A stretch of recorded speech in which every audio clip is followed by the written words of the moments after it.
Esses dias eu fui fazer um chazinho e aí eu cheguei aqui na cozinha, peguei a caixinha do chá, puxei aqui um chá, vou mostrar pra você. Peguei o chá e quando eu puxei, veio uma frasezinha, tá vendo? Ela ficou pendurada assim, ó. A frase que saiu foi: o que te faz livre? Assim que eu li essa pergunta, uma resposta veio de pronto, na ponta da língua, e eu falei: Jesus Cristo. Jesus Cristo é o que me faz livre.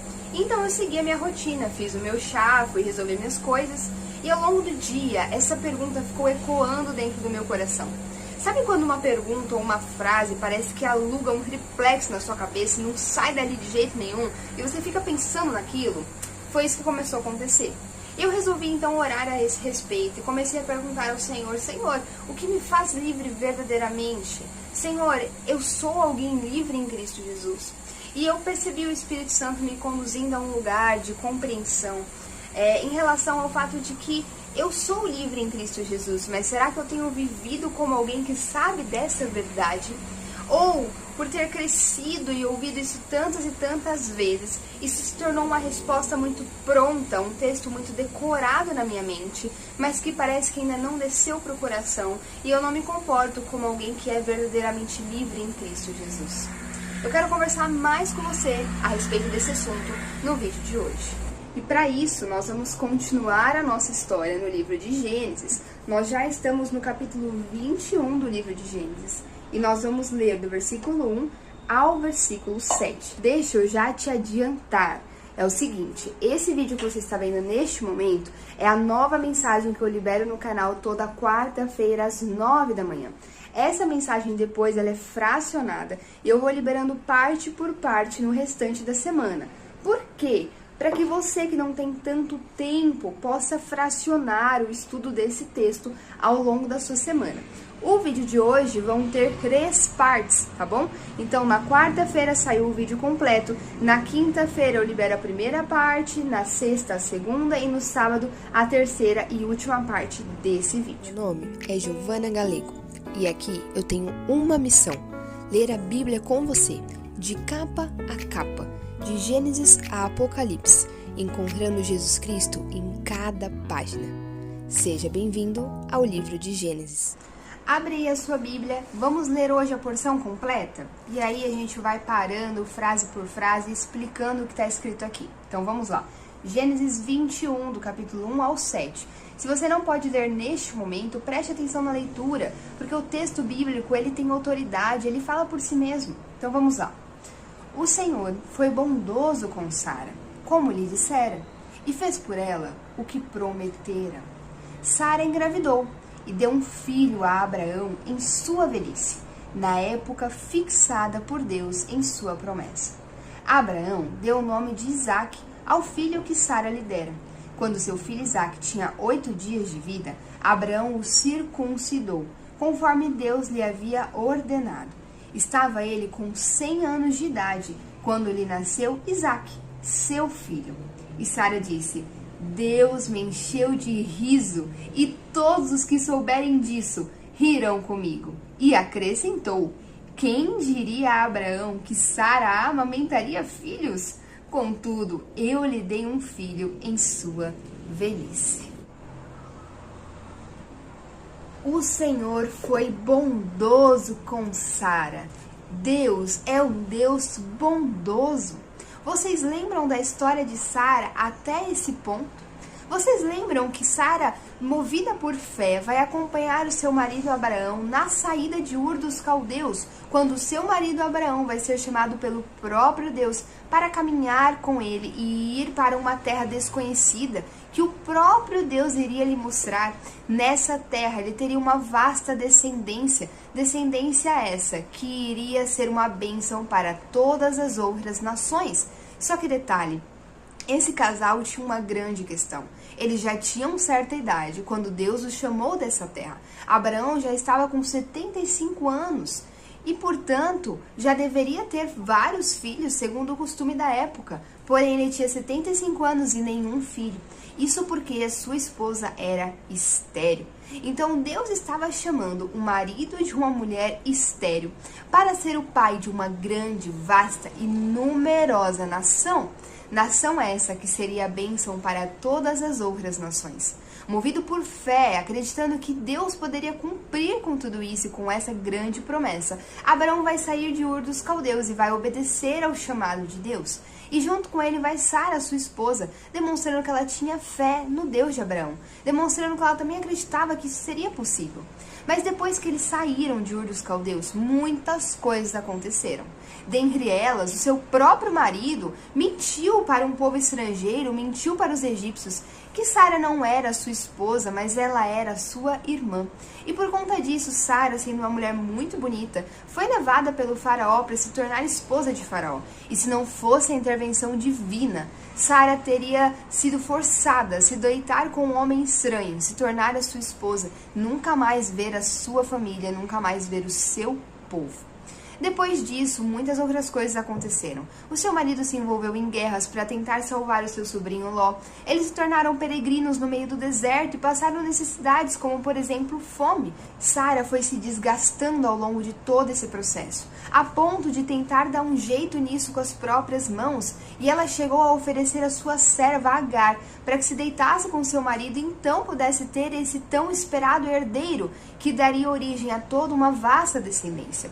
Mas depois desse triste acontecimento, depois de Sara ter forçado algo que Deus não tinha dito que era para fazer, o próprio Deus aparece para Abraão, corrige Abraão em relação àquelas decisões, aqueles acontecimentos, e deixa bem claro para Abraão que o filho da promessa, que o herdeiro, que daria origem a toda uma descendência, não seria o filho da serva de Abraão, ou melhor, da serva de Sara, mas seria um filho da própria Sara, porque Sara era a esposa de Abraão, e é dessa forma que Deus age, ele se manifesta, ele age poderosamente através da família, através de um casamento abençoado por ele, um casamento que se move, um casamento que acontece segundo a vontade de Deus. Deus deixa isso muito claro para Abraão. Mas muitas coisas já tinham acontecido. Agar já tinha esfregado na cara de Sara que ela tinha conseguido engravidar e Sara não. Sara já estava muito amargurada.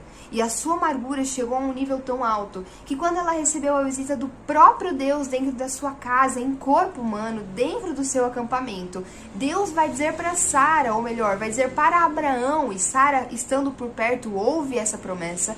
Deus diz que em 1 ano, o famoso filho, o tão esperado e aguardado filho da promessa, chegaria e Sara engravidaria. E diante dessa notícia, Sara vai ficar completamente incrédula.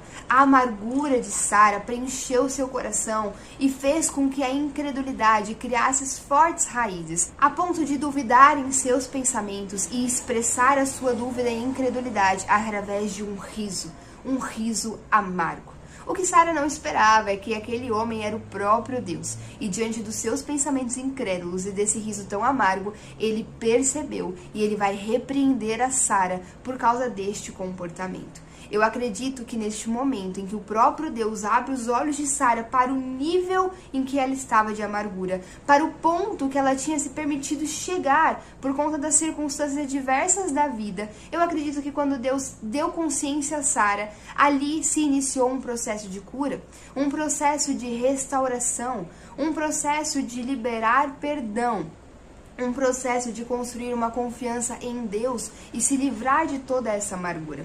E acredito que o ponto mais alto desse processo aconteceu com a última história que nós contamos aqui no canal, quando mais uma vez Abraão vai para uma terra estrangeira, a terra dos filisteus, e ali ele vai errar mais uma vez e vai dizer que Sara não era sua esposa, mas era sua irmã.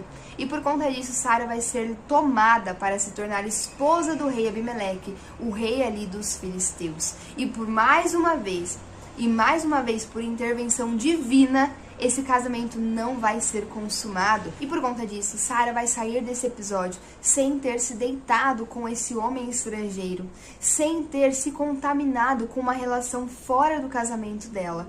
Mas ela vai continuar ali pronta para receber então a promessa que há anos Deus havia declarado sobre eles. No final dessa história, nós vimos que quando Sara chegou na casa de Abimeleque, Deus enviou um juízo sobre aquela casa, e todas as mulheres que antes eram férteis se tornaram estéreis, por causa do pecado que Abimeleque estava prestes a cometer ao se deitar com uma mulher casada. Mas pela misericórdia de Deus, Deus vai garantir que Abraão vá até Abimeleque e ore para que tanto Abimeleque quanto as mulheres daquela casa pudessem receber a cura. E nós vimos que é exatamente isso que acontece. Quando Abraão, o profeta de Deus, intercede por aquela casa, a cura vem sobre aquela casa, os ventres se abrem e aquelas mulheres que antes estavam estéreis se tornam férteis mais uma vez. E eu acredito que Sara, ao visualizar tudo isso acontecendo, a sua fé foi reconstruída e fortalecida. E ela viu com os próprios olhos que o Deus a quem ela servia é o Deus que dá a vida e é o Deus que tira a vida. É o autor da vida, o que tinha poder para tornar a fértil em estéril e o que tem poder para tornar a estéril em fértil. E, portanto, ela creu naquele momento que ele tinha poder para fazer sobre ela o que ele quisesse, como, por exemplo, dar a ela um filho, mesmo em sua velhice. Então, veja só, Sara não merecia a bondade de Deus. Sara agiu com incredulidade. Sara duvidou do que o próprio Deus estava dizendo a respeito da promessa que ele estava declarando que cumpriria em sua vida. Não o bastante, Sara chamou Deus de mentiroso. Você lembra disso? Porque quando ela riu, Deus disse: "Por que você riu?" E ela, em vez de reconhecer o seu feito, ela disse: "Não, eu não ri." E Deus então afirma: "Sim, você riu." Ela teve a coragem de chamar o próprio Deus de mentiroso. O que eu quero deixar bem claro aqui é que Sara era um ser humano comum, como eu e como você. Ela não merecia a bondade de Deus, mas o fato de nós não merecermos a bondade de Deus não muda quem Deus é. Deus é bondoso. E isso é muito importante que fique claro em nossas mentes. Muitas vezes o inimigo vai usar as circunstâncias difíceis dessa vida, que Deus já nos disse que não seriam fáceis, porque nós estamos em um mundo que foi tomado pelo mal por causa do pecado. Muitas vezes o inimigo vai usar dessas circunstâncias para começar a soprar na nossa mente que Deus é um Deus mau, que Deus não é bom. E nós que temos uma mente caída, uma mente que foi contaminada pelo pecado, acreditamos nessa mentira e começamos a nos pautar numa ideia de Deus que não é verdadeira, porque ela é fruto da nossa mente pecaminosa. Deus não é uma imagem que você tem na mente. Deus não é o que você acha ou o que você pensa. Deus é. Deus existe. E o que nós pensamos não muda aquilo que Ele de fato é. Então saiba hoje, receba essa verdade poderosa de que Deus é bondoso, ainda que nós não mereçamos a sua bondade.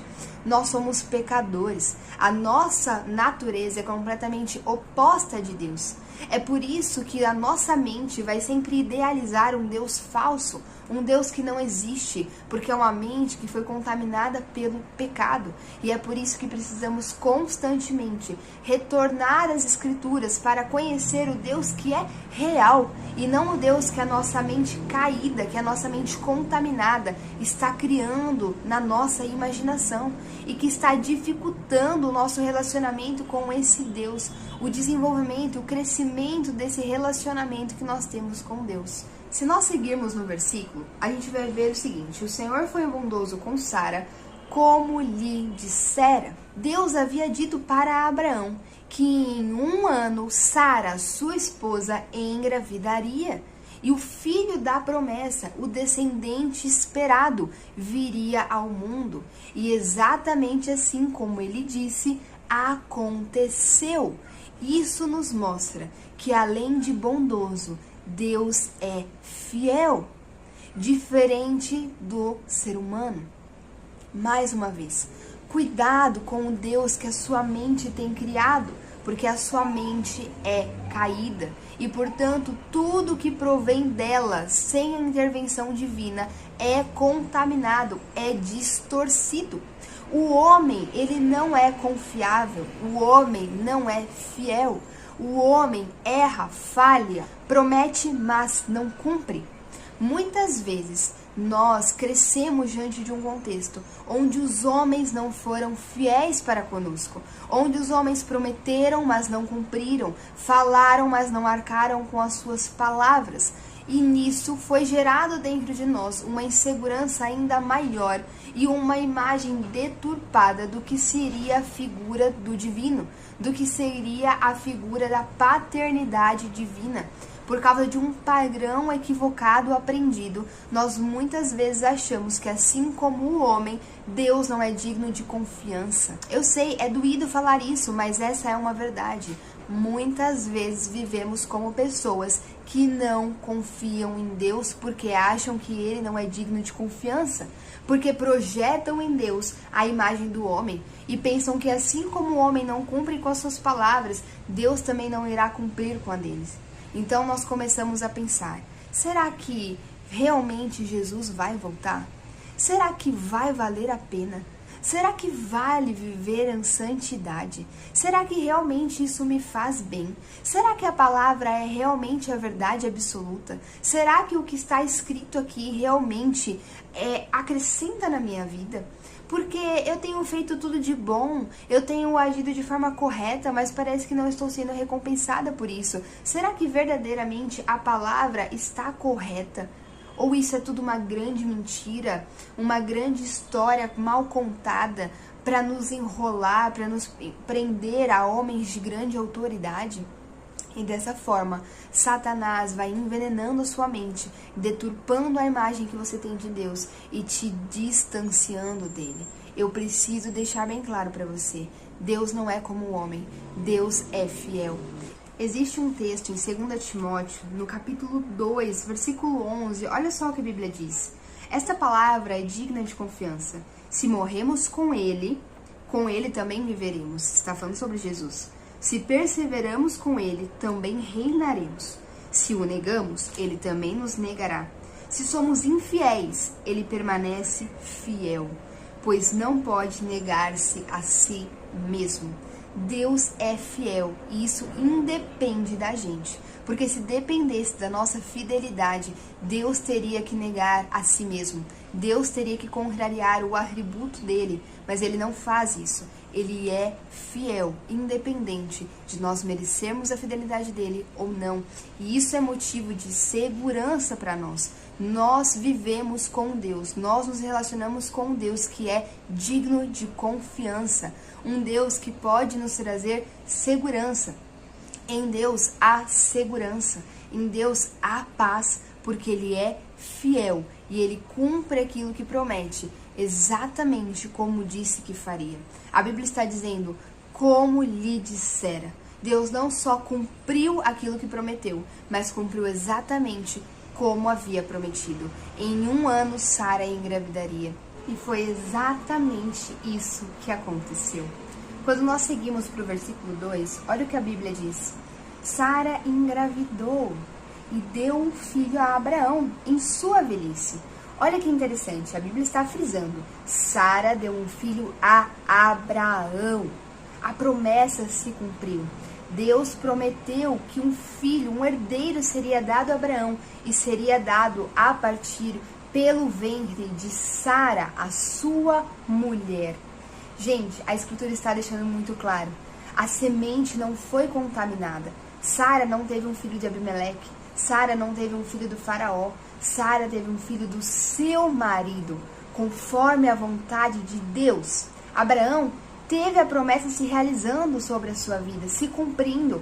Ele agora tem um herdeiro. E esse herdeiro não é um servo, como vai acontecer lá em Gênesis 15, se eu não me engano. Lembra que ele tem um diálogo profundo com Deus e ele diz, Deus, o meu herdeiro vai ser o meu servo, porque até hoje eu não tenho um filho, então vai ser o meu servo. E Deus diz, não, o seu herdeiro não vai ser seu servo, o seu herdeiro vai ser um filho gerado por você, porque assim eu farei. E de fato Deus está aqui cumprindo o que prometeu. O filho nasce do ventre de Sara e ele é um filho de Abraão, conforme a vontade de Deus. Mas não para por aí. Esse filho veio na velhice de Abraão e na velhice de Sara. E isso é muito importante, porque isso diz sobre o fato milagroso que foi o gerar de Isaac e o nascimento desse menino, o filho de Abraão e de Sara. Isso é fundamental. Gente, nós vamos ver mais adiante que Isaac vai nascer. Abraão estava com seus 100 anos. E eu sei que isso já é impressionante, porque nós já não temos muito essa realidade de homens chegando a essa idade, muito menos sendo pais nessa idade. Mas nós temos um caso ainda mais impressionante, que é uma mulher, que nós sabemos que existe um relógio biológico. As mulheres não estão dentro de uma janela de fertilidade sempre, né, como o homem, podendo engravidar em qualquer idade da vida. Não, a mulher ela tem um limite, existe um relógio biológico ali.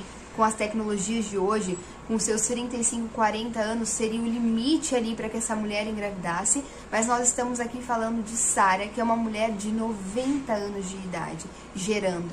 Não bastante, ela não é só uma mulher idosa, mas nós estamos falando de uma mulher idosa que é estéril. Então nós temos várias camadas de dificuldade aqui. Nós temos um pai, né, que já é um senhor de idade avançada, mas não o bastante. Nós temos uma mãe que já está completamente fora do seu relógio biológico, e quando ela estava dentro do relógio biológico de fertilidade, ela era uma mulher estéril. Ela tinha alguma questão ali que não possibilitava que ela tivesse filhos. Então nós estamos falando de um gerar milagroso. Nós estamos falando de uma gravidez milagrosa, que claramente só aconteceu porque Deus interviu de forma sobrenatural. E por que isso é tão importante? Porque isso aponta para o cumprimento da grande promessa do nascimento de Deus entre os homens. Vamos recapitular um pouco a história? Você lembra lá em Gênesis 3, quando o homem e a mulher pecaram, eles se distanciaram de Deus, se tornaram inimigos de Deus. A natureza do homem, que antes era uma natureza que poderia se inclinar ao coração de Deus, agora se tornou uma natureza corrompida, uma natureza que é oposta à natureza de Deus, uma natureza que é inimiga de Deus. E por conta disso, eles já não podiam mais viver perto de Deus, coabitar com Deus, mas precisaram ser expulsos do jardim do Éden. Gente, imagine isso acontecendo.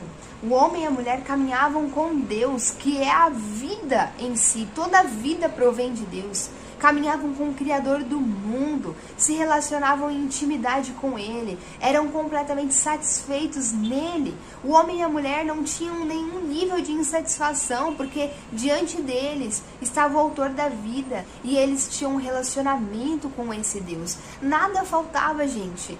Nada. Eles tinham uma alegria completa. Não existia dor, não existia choro, não existia tristeza.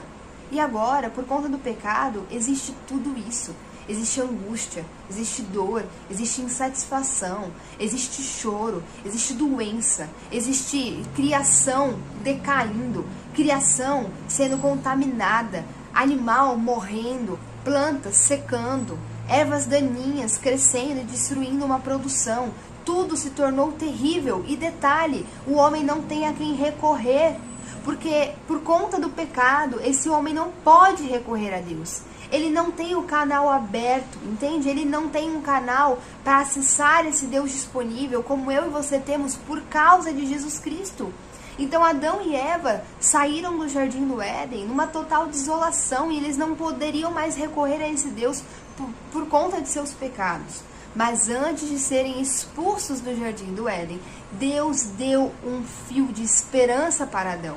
Ele disse: eu enviarei a minha semente, eu enviarei o descendente da mulher, um homem que vai nascer do ventre de uma mulher, e esse homem vai pisar a cabeça da serpente, ou seja, esse homem vai derrotar o inimigo de vocês. E uma vez que esse inimigo for derrotado, vocês serão reconectados ao meu coração. Haverá paz entre os homens e Deus, esse canal que não existe mais, essa comunicação, esse acesso que vocês não podem mais desfrutar, será reconstruído, e nós viveremos para toda a eternidade em perfeita união, em perfeita unidade. Deus e o seu povo. Gente, essa promessa de esperança foi feita para Adão e Eva. E eles saem então do jardim do Éden, portando, carregando essa promessa no peito, de que um Salvador estava por nascer. E eles viveram os dias esperando por essa promessa com grande esperança. O dia em que se tornariam novamente amigos de Deus. Um dia em que finalmente poderiam estar com aquela presença de novo, que eles deviam sentir tanta saudade. Bom, a promessa, disse Deus, que seria um homem nascendo do ventre de uma mulher. Eva então fica grávida. Imagine, talvez Eva deve ter pensado, será ele o Salvador? Seremos reconectados ao nosso Senhor? Voltaremos ao Éden? Será ele o Salvador? Nasce então Caim. E Caim assassina o seu irmão Abel, mostrando que esse não era a linhagem bendita que salvaria a humanidade. E Abel, o justo, aquele que temia a Deus, que mesmo em falhas, mesmo sendo um pecador, tinha temor de Deus dentro do seu coração, está agora morto. Acabou a esperança? Não. Deus então dá a Eva mais um filho. Será esse Adão? Será esse o filho que nos trará a salvação? E nasce então Sete, o filho de Adão e Eva, que assim como os pais, carregou a promessa da semente em seu coração. Sete vai gerar Enos, o primeiro dessa linhagem que carregava a promessa no coração, que fez o primeiro culto público, chamando a presença de Deus, oferecendo sacrifícios na tentativa de se reconciliar ao coração desse Senhor. E dessa linhagem, tantos homens de Deus, como por exemplo Enoque e tantos outros, até chegarmos a Noé. Na época de Noé, quanta podridão, quanta perversão, homens matando pelo simples prazer de matar. Deus então faz nascer alguém que traria descanso. Seria esse a semente que nos traria salvação? Ainda não, mas alguém que traria descanso para o nível altíssimo de perversão que existia em toda a terra. Nasce então Noé, aquele que, através de uma grande arca, vai conseguir se resguardar durante o dilúvio. Ele e toda a sua família serão salvos da grande tempestade, do grande juízo de Deus que veio sobre toda a perversão da humanidade. E através de Noé, Deus vai preservar a espécie humana. Deus vai permitir que o homem, mesmo não merecendo, continue se multiplicando. Deus faz uma aliança com Noé. Deus promete que não destruiria mais a terra dessa forma como fez. Não destruiria mais a humanidade, os animais como fez. Porque ele iria cumprir a sua promessa. O Salvador nasceria. A esperança ainda estava de pé. O fio da história, o fio da esperança estava garantido. Porque Deus, o Senhor de toda a história, estava garantindo que o seu plano se cumprisse. Noé, então, vai dar origem aos seus filhos, Sem, Cã e Jafé. E nós vamos ver que seus filhos vão dar continuidade à história da humanidade. E Sem vai ser aquele que vai carregar a promessa. Vai ser aquele que esperançava no coração. O Salvador um dia virá. Mas de Sem veio o seu filho, que veio outro filho, e parece que a verdade foi se perdendo. E os homens, mais uma vez, foram se distanciando do coração de Deus e fazendo tudo aquilo que era contrário ao Senhor. E a maldade reinava cada vez mais sobre a terra. Até que Deus, o Senhor de toda a história, intervém mais uma vez e chama um homem chamado Abraão, de uma cidade completamente pagã, cheia de tudo daquilo que Deus detesta. Mas Deus, em sua infinita bondade, mesmo sem o homem merecer, ele chama Abraão e diz: Abraão, saia da sua terra, deixe a sua parentela e venha comigo, porque eu tenho uma trajetória para te mostrar. Eu tenho uma viagem para viver com você. Eu tenho uma peregrinação para nós fazermos juntos. E eu vou te ensinar muita coisa nesse caminho. E saiba que lá no fim eu vou cumprir sobre a sua vida promessas muito importantes. Eu vou fazer com que você se torne o pai de uma nação, de uma vasta descendência. Essa nação será bênção para todas as outras nações. Abraão, gente, é da descendência de Sem, o filho de Noé. Muito provavelmente ele já tinha escutado sobre a história da semente de Adão. Talvez ele tenha pensado no coração: será que a minha descendência vai ser bênção para todo mundo, porque dela nascerá o Salvador? Talvez. Mas como? Se eu não tenho nenhum filho e já sou velho? Como? Se eu não tenho nenhum filho e minha esposa é uma mulher estéril? Como tudo isso vai acontecer, Abraão? Desde lá do Éden, eu tô cuidando. Desde lá da queda, eu sou o Senhor da história. Estou intervindo e estou levando adiante o meu plano. Estou conduzindo a história da redenção. Se aquiete, homem. Calma, eu vou cumprir essa promessa. E Abraão então vai passar por altos e baixos, e é guerra, e é fome, e no Egito leva sua mulher, e na terra dos filisteus levam sua mulher de novo. Meu Deus, eu me deito com uma serva, erro, peco contra Deus, nasce um filho. Deus, agora eu tenho um filho. Abraão está dizendo para Deus, Deus, agora eu tenho um filho, Ismael. Tá tudo certo, vamos dar continuidade ao plano. Não, Abraão, não é assim. É conforme a minha vontade. É conforme a minha vontade. Existe uma forma de se construir esse plano. Existe uma forma correta de fazer com que o Salvador venha. Ele precisa nascer em uma linhagem separada. Ele precisa nascer em uma nação distinta, onde a cultura desse povo, dessa nação, será a cultura dos céus, onde o rei desse povo serei eu, o Senhor. Não é conforme os teus métodos, não é conforme os teus jeitinhos que ofendem a minha santidade. É conforme a minha vontade, que é soberana, santa e perfeita. Chega-se então o dia, minha gente, e Deus faz o útero de Sara germinar, e Sara engravida na velhice de forma sobrenatural. Precisava ser de forma sobrenatural, porque Isaac, o filho da promessa, ele é um tipo. Sabe o que é um tipo? Ele é uma sombra. Ele faz lembrar algo, ele se parece com algo, mas não é. E esse algo é Jesus Cristo. Jesus Cristo, o próprio Deus entre os homens. Deus nasceu entre os homens, isto é, Jesus Cristo nasceu. E para isso, foi de forma milagrosa, fruto do Espírito Santo, que gerou no ventre de uma mulher o nosso Senhor. E está aí, a semente nasceu e pisou a cabeça da serpente na cruz do Calvário, trazendo paz entre Deus e os homens. Mas não para por aí, gente. O nascimento sobrenatural, o nascimento milagroso de Isaac é um tipo de Cristo, é um apontamento para a forma de como o Salvador nasceria, de forma milagrosa, mas vai além disso. Isaac também é um outro tipo, ele aponta para os filhos da promessa. E deixa eu te contar uma coisa, se você crê em Cristo Jesus como um único e suficiente Salvador, e portanto foi gerado em Deus e de criatura se tornou filho de Deus, você é um filho da promessa. E Isaac aponta para a nossa existência. Para nós entendermos isso com profundidade, eu preciso ler com você um texto que está em Gálatas, capítulo 4. Eu vou ler do versículo 24 ao versículo 26. Se você puder acompanhar, por favor, vai ser muito bom. Se não, preste atenção na leitura. Olha o que a Escritura nos diz. Perdão, no versículo 22.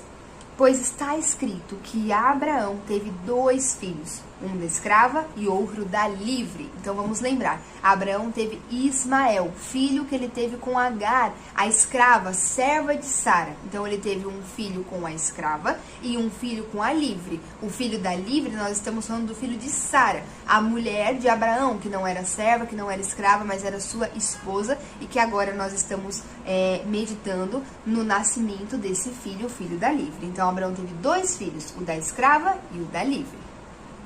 O filho da escrava nasceu de modo natural, ou seja, houve uma relação e naturalmente as leis da biologia estabelecidas pelo próprio Deus funcionaram e Agar engravidou. Então nasceu de forma natural. Tudo bem, nenhum problema quanto a isso.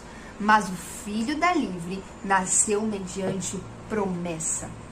Isaac nasceu por uma intervenção sobrenatural. Isaac nasceu de um milagre.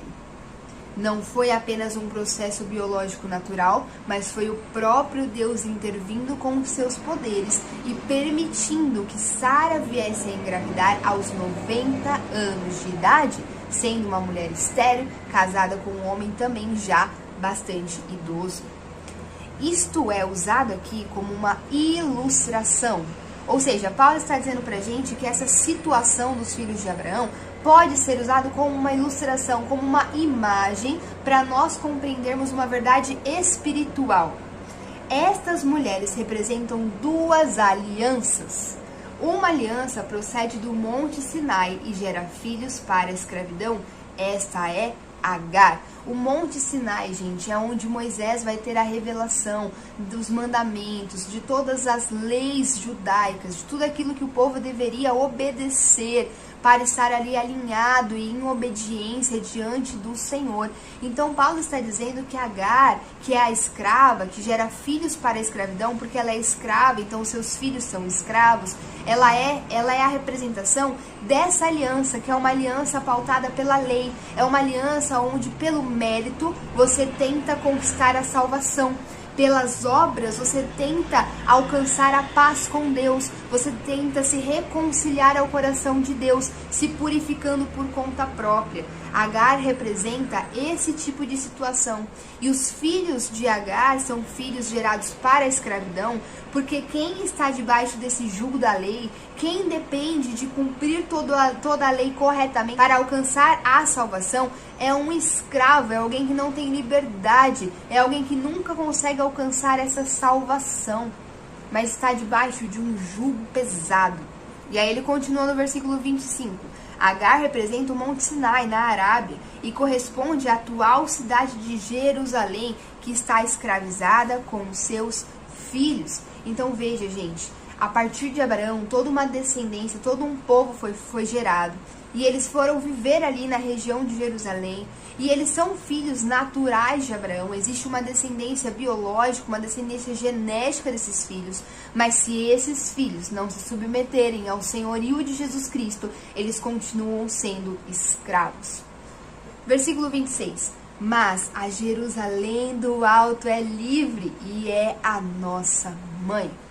Gente, vocês lembram, eu já comentei aqui no canal, que quando Deus fala com Abraão a respeito de uma terra prometida, a respeito de Canaã, a respeito da sua descendência conquistar essa terra prometida, ali nós temos uma vertente natural. Deus está falando sobre a questão territorial, sobre uma terra que de fato esse povo ocuparia, mas Deus está falando muito mais do que isso, está falando sobre uma realidade espiritual, que é a Nova Jerusalém, que é essa cidade celestial onde nós vamos viver e que vai ocupar a dimensão natural, tá bom, gente? Não é porque é a Nova Jerusalém que a gente vai ser, tipo, espíritos pairando sobre ela quando Jesus voltar. Não, a Bíblia diz que nós vamos ressuscitar em um corpo glorificado, vai ser corpo mesmo, a semelhança de Cristo. Cristo, quando ressuscitou, ele podia ser tocado, ele comia, então ele continua sendo um homem físico, de carne mesmo, mas sem pecado. E assim nós seremos também, como Jesus Cristo. Teremos um corpo glorificado, sem a queda, sem a marca do pecado,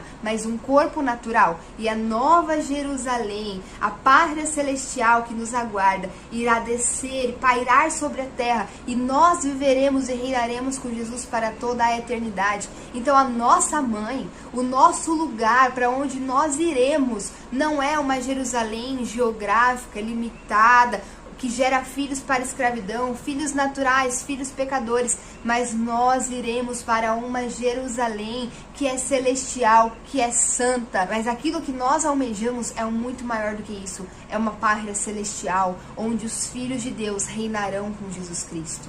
Por fim, quero ler com você o versículo 28. Vocês, irmãos, são filhos da promessa, como Isaac. Assim como Isaac foi gerado no ventre de Sara de forma milagrosa, eu e você fomos gerados no coração de Deus de forma milagrosa. Olha o que a palavra nos diz em João capítulo 1, versículo 12. Contudo, aos que o receberam, aos que creram em seu nome, deu-lhes o direito de se tornarem filhos de Deus, os quais não nasceram por descendência natural, nem pela vontade da carne, nem pela vontade de algum homem, mas nasceram de Deus. Meu amigo, se você crê em Jesus Cristo, você nasceu de Deus milagrosamente, por causa do sacrifício de Jesus Cristo. E é por isso que, assim como Isaac, nós não somos filhos naturais, nós somos filhos da promessa mediante a fé. Sara, gente, só pôde engravidar porque ela teve fé. Em Hebreus, capítulo 11, versículo 11, o autor vai dizer que por causa da fé, Sara foi capaz de dar à luz a Isaac. Por causa da fé, Sara foi capaz de gerar Isaac em seu ventre. E ele é, portanto, o filho da promessa. Nasceu mediante promessa. Nasceu mediante a intervenção divina. Eu e você nascemos de Deus por causa da intervenção divina, que enviou seu Filho unigênito para morrer pelos meus e pelos seus pecados, que sendo ele Deus, não achou que ser Deus era o suficiente para não se colocar em carne, para não ser envolvido de um corpo humano e vir a essa terra e fazer aquilo que eu e você não poderíamos fazer para pagar o preço dos nossos pecados. Portanto, nós somos filhos da livre. Portanto, nós somos filhos da promessa. Nós somos filhos de Deus por causa da nossa fé. Gente, a nossa salvação é um milagre. A nossa salvação é fruto da bondade, da graça e da misericórdia de Deus e jamais por mérito. Nós somos livres porque nós simplesmente fomos salvos pelo amor, pela graça, pela fé. E a questão é, se nós somos filhos de Deus pela promessa, se nos tornamos livres por causa do que Jesus Cristo fez por nós, não existe mais sobre nós o jugo da lei, não existe mais sobre nós a ideia de tentarmos cumprir com toda a lei para alcançar a salvação, porque isso é impossível. Porque ainda nos comportamos como se estivéssemos debaixo desse jugo. Porque ainda vivemos como se acreditássemos que precisamos merecer a salvação, algo que nós nunca vamos merecer. Então eu te pergunto, o que te faz livre? E talvez a resposta imediata venha à sua mente e seja Jesus Cristo. E glória a Deus, porque sim, é Ele que me faz livre. Mas a questão é, vivemos como alguém que verdadeiramente crê nessa verdade? Ou ainda vivemos como pessoas que, ainda que tenham a informação, parece que essa informação não virou uma verdade em seu coração? Lembra da história do chá? Aquele dia tinha sido um dia muito tumultuado. E eu sou uma pessoa bastante regrada com a minha rotina. Tenho agendas, tenho cronogramas, sou esse tipo de pessoa. E eu tenho uma grande questão com a produção. Estar sempre produzindo algo. Isso tem seu lado bom, mas tem também algo ruim, que é você começar a depositar a sua essência, quem você é, o entendimento da sua identidade nessa questão da produtividade, nos padrões e métodos que você estabeleceu. E naquele dia, tinha sido um dia muito caótico. Eu tenho um bebezinho, para quem não sabe, eu tenho um filho de 1 ano.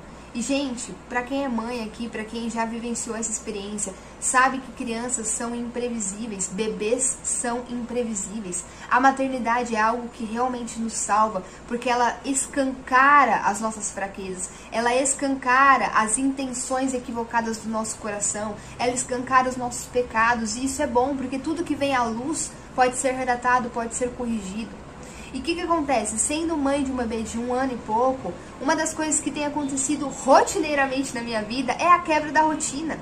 É o fazer um planejamento e não conseguir dar conta desse planejamento.